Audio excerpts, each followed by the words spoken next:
Hi, Maricel. So, how have you been feeling lately? Hi, Kayla. Well, my days are just ordinary days, but I'm fine. So you and I have chosen the two questions from the midterm question, and I will start to ask the question you have chosen. So the first question is, how do you normally spend your holidays? Holidays are great among individuals and cultures. I use holidays as an opportunity to relax and unwind, spending quality time with my family and friends, of course. And my family usually plan trips to visit new places or engage in outdoor activities like hiking, camping, or going to the beach. Maybe others prefer a more tranquil holidays, like for leisure activities such as reading, watching movies, or pursuing hobbies. For some holidays, it's a time for cultural or religious observances, participating in ceremonies, attending services, or spending time at special events. Additionally, many people use holidays as a chance to volunteer, give back to their community, or engage in charitable activities. Ultimately, how people spend their holidays depends on personal preferences, traditions, and the significance of the holiday itself. So the second question is, do you, your friends, or your family recycle household waste? Hmm. My family did sometimes recycle household waste, and recycling household waste is a practice encouraged by many for its environmental benefits. Recycling helps reduce the amount of waste sent to landfills, conserves natural resources, and minimize pollutions. Communities, families, and individuals often participate in recycling initiatives by sorting recyclable materials such as paper, glass, plastic, metal, and then depositing them into designated recycle bins. Some regions have specific recycling programs or facilities that collect and process recyclables, making it easier for people to participate in recycling efforts.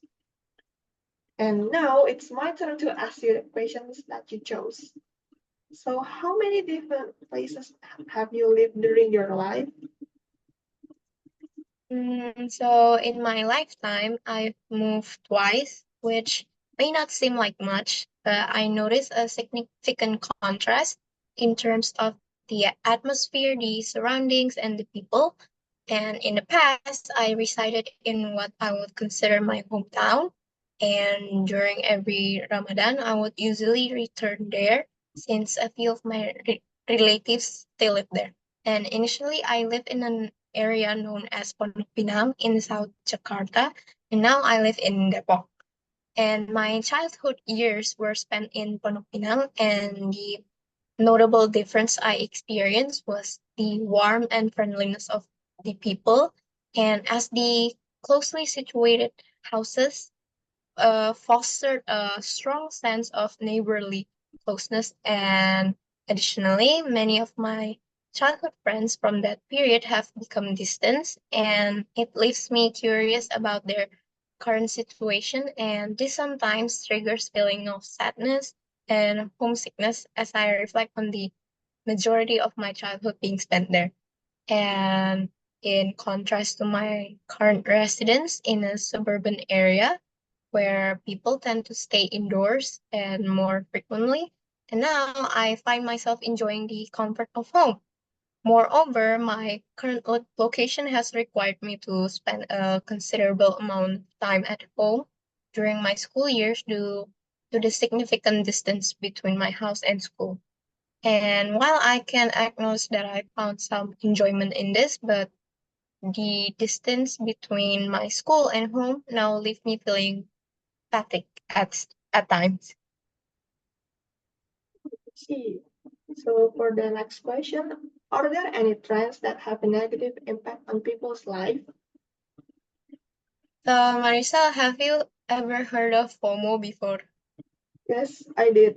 I mean, it's everywhere. I heard it everywhere.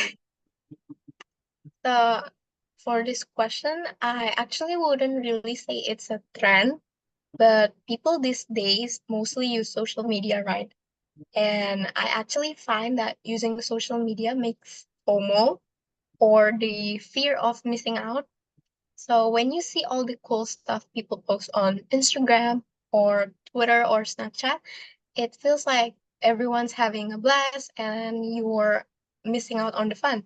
So when a person scrolls through these idealized versions of other people's life, they may experience heightened pressure to participate in constant social activities or like pursue a lifestyle that matches the perceived excitement that portrayed online. And the problem is, people usually only show the best parts of their lives and making it seem like everyone else's life is way more exciting. And this constant comparison can make you feel like you should be doing more exciting things all the time. And I actually believe that it's like a never ending cycle of thinking everyone else's life is better than yours, which is not actually true. FOMO is really a bad stuff. So, anyways, for the next part, we will describe a photo behind us. So, I will describe a photo about branding strategy. This image behind me is a stock photo that is often used to represent branding and marketing concepts. A hand is writing on a chalkboard using a chalk, and it wrote some letter like the central element of the image is a chalkboard with the word brand written in the large letters at the top, and below the word brand, there are two arrows pointing in opposite directions.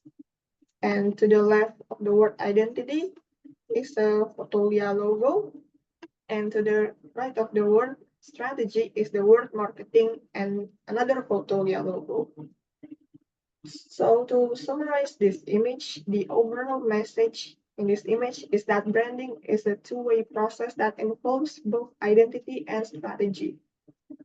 I can also provide a more specific analysis of the image if you have any particular questions about it. For example, is that this chalkboard color is gray, and it looks like this photo is created by using a digital technique on Photoshop.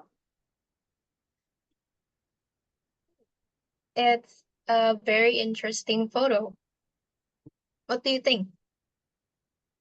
It's nice. I mean, it's simple but can deliver a good message for us. So, can I continue? Yes, you may. So, the photo I have chose behind me, it features a woman with the phrase getting started with package designing written inside brown letters, and below the boxes are the words, here are some do's and don'ts.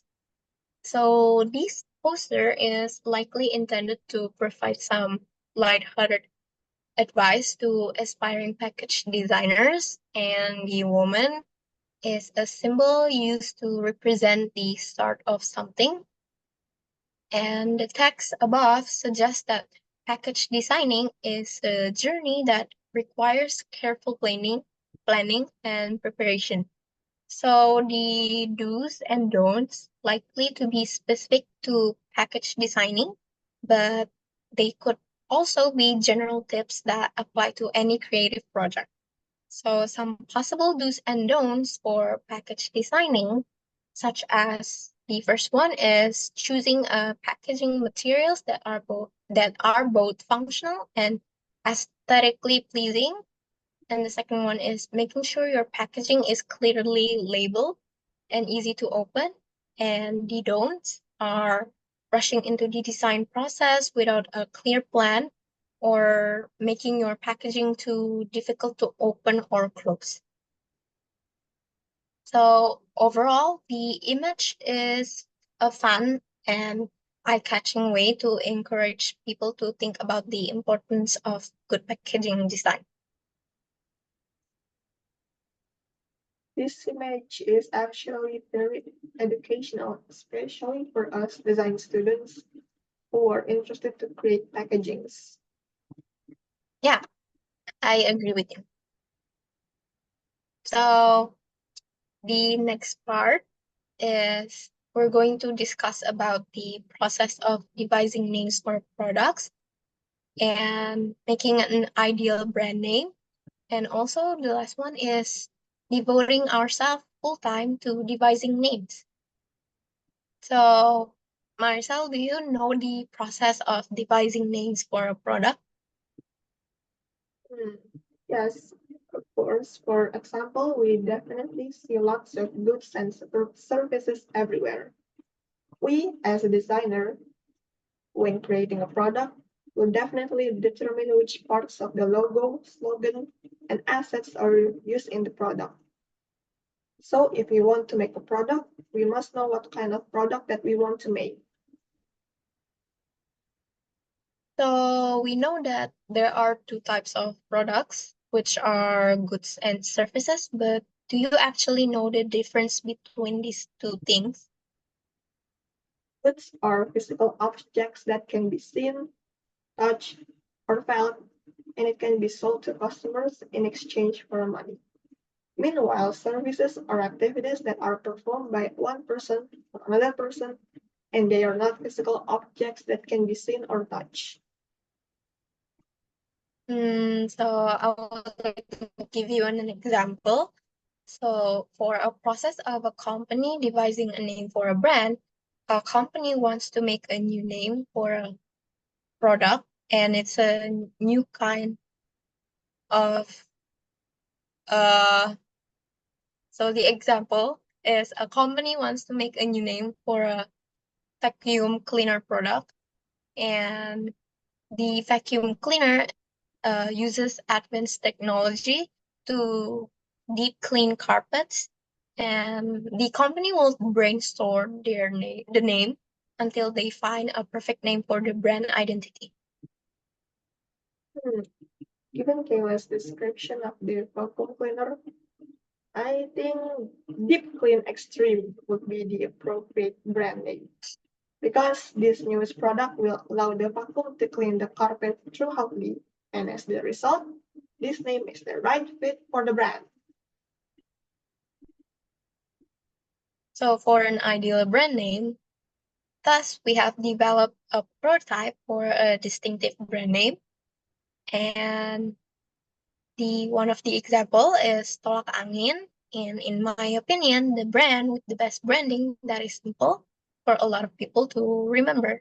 And its use in avoiding colds goes hand in hand with the simplicity of its name. Yes, it's true. Numerous Indonesian businesses aspire to emulate Talk Angin's brilliant branding strategy since it is well known for it. Talak Angin, just by the name, has become a catchphrase for avoiding colds. I heard that the Tolak Angin tagline also attracts customers automatically to buy the product with its catchphrase. So Tolak Angin's tagline is "Smart people drink Tolak Angin." Yes, you are very correct. So there is a persuasive effect that naturally affects customer behavior because tolak angin is a herbal medication that is currently making a strong market presence, and consumers may believe that they are intelligent individual if they choose to use it. So here we know how important branding is, and the impact of the brand name reflects our own brand. So there is a relationship between the name and our brand. Okay, so for the next part is, can you devote yourself full time to devising names? Hmm. I was wondering if we can actually try to dedicate more time in devising brand names because I feel like it's such a crucial part of a creative process. Do you have any tips on how the process of devising brand names works? So as we know, the brand name is the first thing that people will notice. So it's true what you have said before. It is such a crucial thing, and to grasp the values and personality we want to communicate. So what message do we want to convey? And that is why I also suggest to try teaming up with other fellow designers for a small brainstorming group to come up with different ideas. Brand is like a trademark. So the name has to stay consistent and we need to incorporate it into everything from the logo to the website and other things. Let's consider the emotional aspects as well. A well thought out brand name can really make a difference in how our audience perceives us. Branding is a strong marketing tool, allowing to form a customer's certain emotional perception of a product. The name should make people feel good and connect positive thoughts with our brand.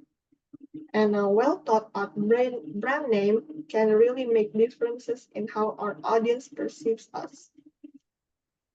Okay, I move agree on. with you. I see. Okay, so move on to the next part. When you go out with friends, how do we decide we actually did? Mm, so it depends. Sometimes we plan things ahead of time, but other times we're more spontaneous, and we usually start by throwing around ideas and seeing what everyone's in the mood for. That makes sense. Do you have a go-to method for picking activities? Well, it's a mix because we consider everyone's preferences and interests. So, for example, if someone's is into outdoor activities, we might choose to go around the city, or we could even plan to stay overnight together outside the city. And if it's a more chill evening, maybe a movie night or going to the mall for shopping. That sounds fun. How do you handle it if everyone has different ideas? So we usually try to find a compromise or usually take turns choosing, and it's all about balancing everyone's interests. And we also sometimes vote on options, and other times we combine activities to please everyone. That's a good approach. It's nice to consider everyone's preferences and make sure everyone has a good time. Yeah, exactly. It's all about enjoying each other's company and creating memorable experiences together. How about you? How do you and your friends decide to plan? Well, we're quite similar. Usually, me and my friends discuss different options, consider everyone's preferences, and try to find something that suits everyone's tastes. Flexibility is the key for us. Also, in my opinion, going out without plans is sometimes felt more fun than having an initial planning. Sometimes less expectations is the key for happiness for me. Yeah, I actually agree with you. And it's all about the group dynamics and having a blast together. Absolutely. It's always fun, regardless of what we end up doing. Whether we'll face trouble ahead or more fun ahead, it's still an unforgettable memories for me. That was such a fun discussion with you, Maricel. Thank you. Have a nice day.